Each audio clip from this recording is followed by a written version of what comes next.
Mari kita lanjutkan kembali, tadi sempat terpotong. Salah satu aset utama bagi pengembangan perusahaan adalah kualitas pengalaman pengguna. Hal ini membangkitkan pengalaman pelanggan selama proses pembelian.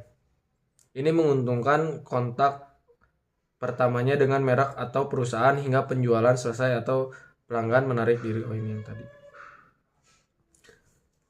Harley Meaning dari Forest menggambarkan pengalaman pelanggan yang baik memiliki 3 karakteristik. Yang pertama, berguna atau memiliki nilai. Kedua, mudah atau intuitif. Yang ketiga, menyenangkan, menarik secara emosional. Menariknya, ketiga aspek tersebut dapat berhubungan dengan 3 bagian berbeda dari otak manusia. Otak baru yang bertanggung jawab atas penilaian logis atau berguna. Otak tua bertanggung jawab atas naluri pemahaman, bertahan hidup dan menghindari stres mudah. Otak tengah bertanggung jawab atas respon emosional atau kesenangan. Makanya ketika kita berjualan, dari yang tadi saya jelaskan itu, dari awal hingga akhir itu sangat-sangat penting, karena menurut Harley Meaning itu dari awal yang pelanggan lihat itu, pertama dari kebergunaan produk tersebut, yang kedua kemudahan, yang ketiga menyenangkan.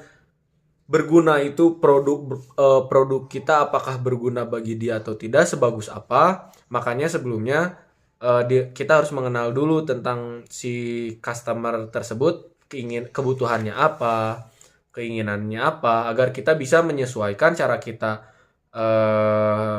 membeberkan merek kita atau brand kita atau barang kita untuk bisa lanjut ke fase selanjutnya, yaitu mudah. Dengan cara kita sudah mengenali customer tersebut, kita bisa lebih mudah untuk menyampaikan produk kita, entah itu menjelaskan tentang bahan, kegunaan, dan lain sebagainya. Yang ketiga, dengan cara kita sudah mengenal customer, kita juga bisa lebih masuk ke dalam gaya pembahasan dia, sehingga dia bisa senang ketika kita sedang menjelaskan, karena masuk ke fase 3 atau menyenangkan, menarik secara emosional.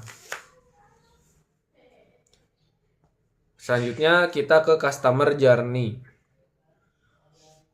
Customer journey adalah aspek yang sangat penting dari pengalaman pelanggan.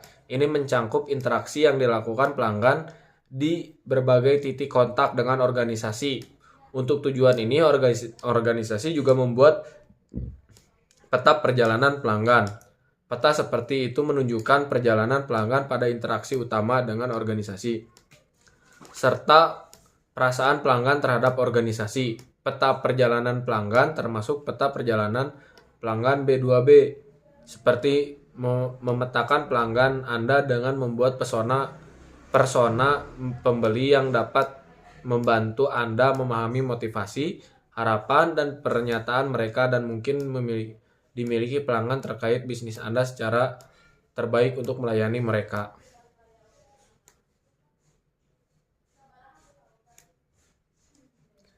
Selanjutnya, dimensi customer experience.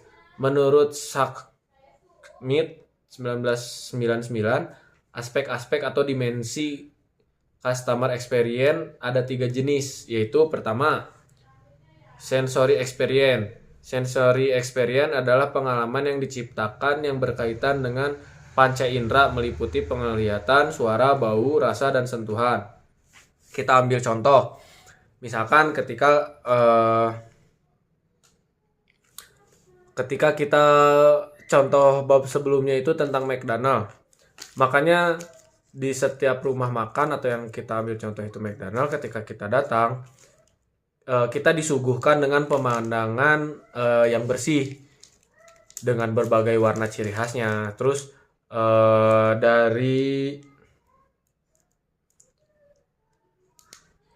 dari panca inderanya itu kan kayak dari suara di McDonald itu kayak sering diiringi dengan musik-musik santai. Terus dari baunya, bau-bau masakan yang bisa menggiurkan diri kita gitu.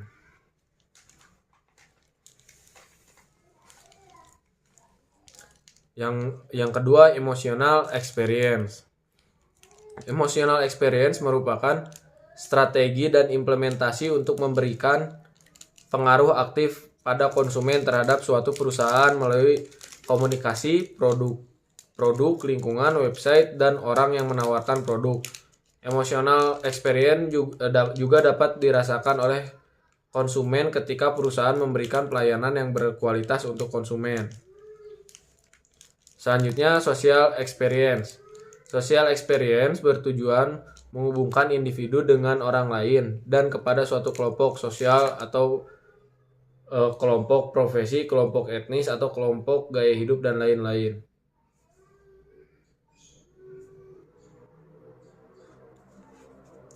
Selain tiga hal tersebut, Smith juga mengelompokkan customer experience dalam 5 dimensi, yaitu sense experience, yaitu adalah usaha untuk menciptakan pengalaman yang berkaitan dengan panca indera melalui penglihatan, suara, sentuhan, rasa, dan bau.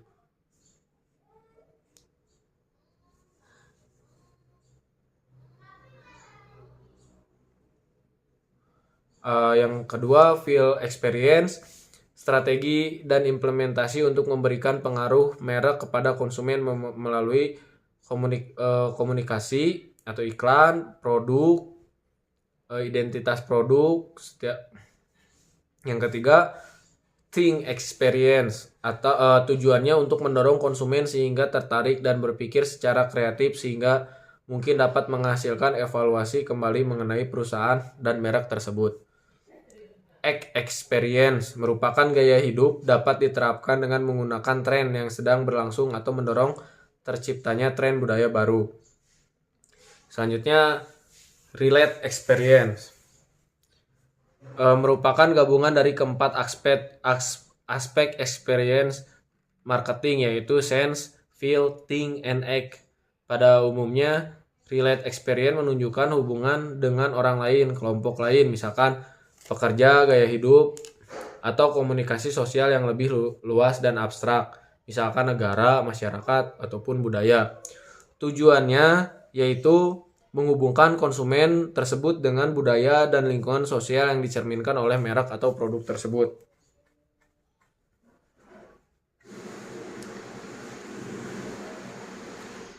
Jenis-jenis customer experience. Menurut Robinet dan Brand 2007, customer experience terbagi menjadi 5 jenis, yaitu experience in product. Experience produk adalah pengalaman yang dirasakan oleh konsumen terhadap produk atau jasa. Pengalaman ialah salah satu kekuatan produk. Hal ini menjelaskan bahwa sebuah perusahaan mampu memberikan produk dan layanan yang sesuai kepada konsumen, maka konsumen juga akan memperoleh sebuah pengalaman yang baik terhadap produk tersebut.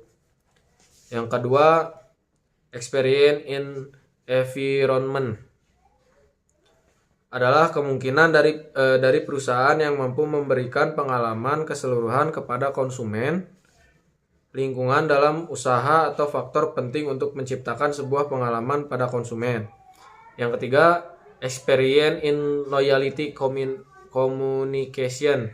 Menyenangkan konsumen adalah salah satu faktor penentu dalam memberikan pengalaman pada konsumen.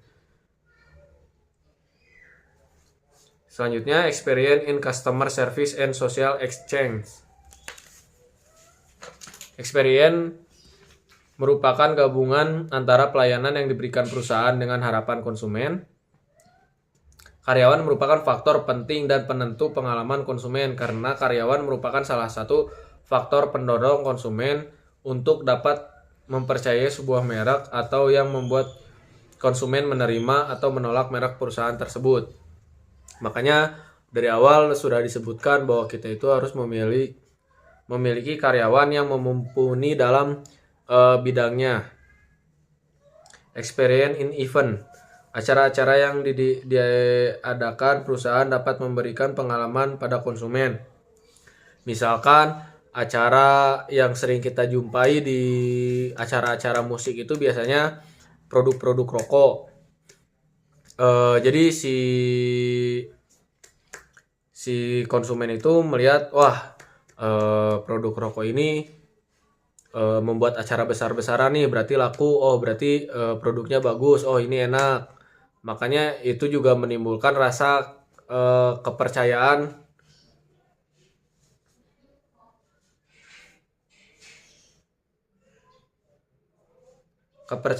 atau mampu mengajak konsumen untuk berpartisipasi dalam acara tersebut.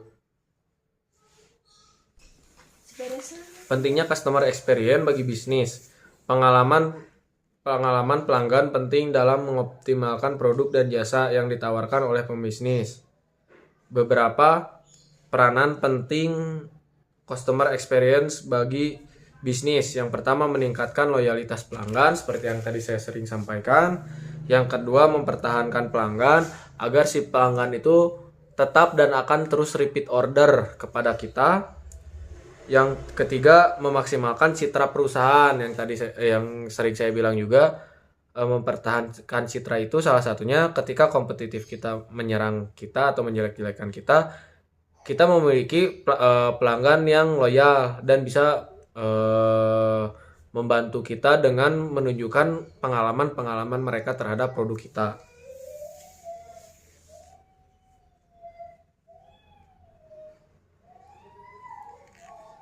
Cara melakukan penilaian customer experience bisa melakukan survei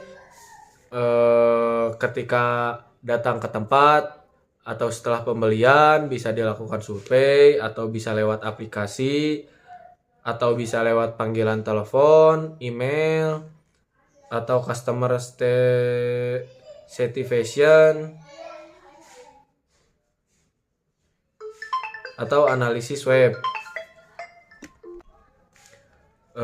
Atau bisa lewat kritik dan saran. Dari beberapa merek ternama itu kadang ada tulisan nomor telepon, dituliskan bisa memberikan kritik saran, atau ada kotak dengan disediakan kertas dan pulpen untuk menulis kritik dan saran. Mungkin di bab ini cukup sekian, kita akan lanjut ke bab selanjutnya. Terima kasih.